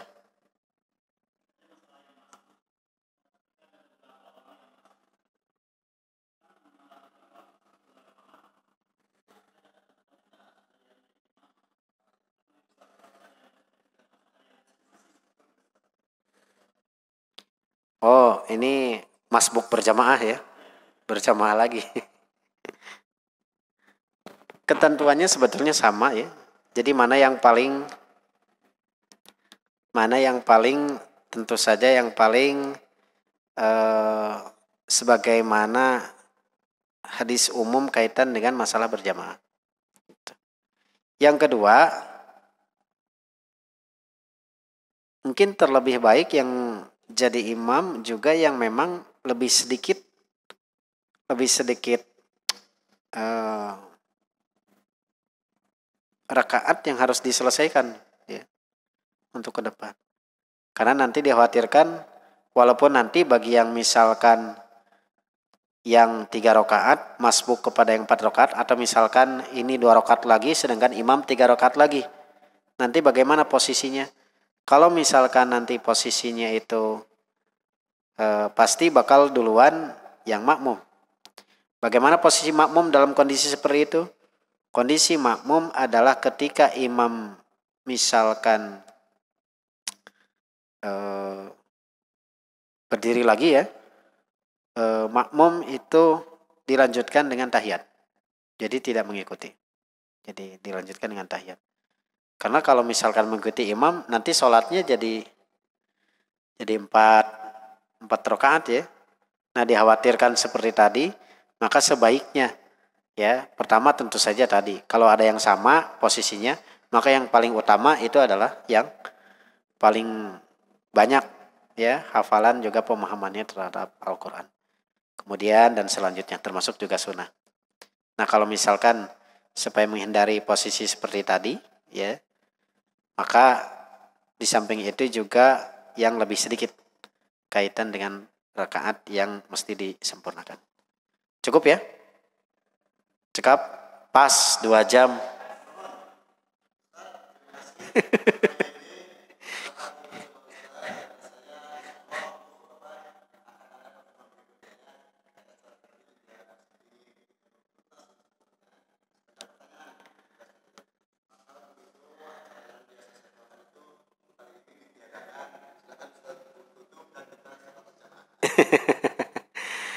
Alhamdulillahirrabbilalamin. Mudah-mudahan ini sebetulnya baru mukadimah ya. Mukadimah kaitan dengan kajian yang begitu, mungkin baru permukaan ya. Baru permukaan. Karena kalau diskusi ilmu dengan orang-orang yang lebih tinggi lagi, tingkat ini lagi, itu akan lebih dalam lagi kajian-kajian itu. Tapi minimal ini menjadi khazanah bagi bapak-bapak. Bukan berarti apa yang saya sampaikan itu kembali lagi ke bapak-bapak. Jadi tidak mesti misalkan menurut saya yang roji seperti ini, kalau bapak misalkan ada referensi dan merasa ada yang lebih kuat argumentasinya, ya silakan. Selama apa Pak? Selama berdasarkan ilmu. Itu. Karena saya juga ngomong seperti ini, itu juga berdasarkan apa yang saya ketahui, apa yang saya teliti terkait dengan masalah-masalah tersebut. Itu. Kemudian yang kedua, tentu saya pun sangat menghargai perbedaan fikih, ya. Misalkan begitu khazanah para ulama yang sangat besar ini gitu. Walaupun saya sendiri cenderung mesti ada yang ditarjih atau ada yang dikuatkan. Mana yang paling kuat?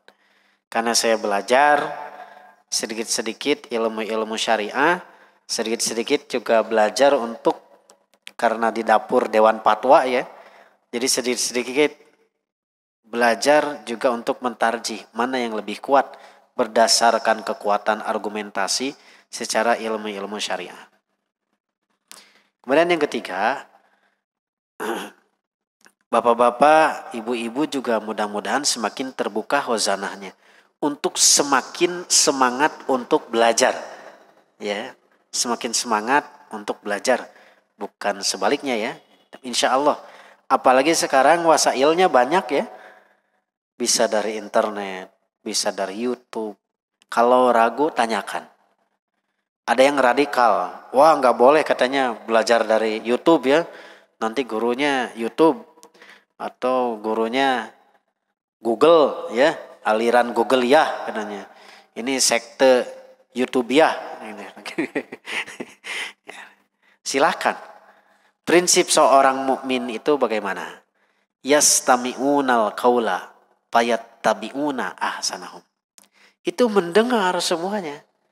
kemudian mengikuti yang paling baik. Di antaranya argumentasinya paling baik, misalkan dan lain sebagainya, hujahnya. Nah itulah yang nanti diikuti. Gitu. Jadi tadi al ilmu qoblal qaul wal amal. Berilmu sebelum berkata dan juga beramal. Assalamualaikum warahmatullahi wabarakatuh.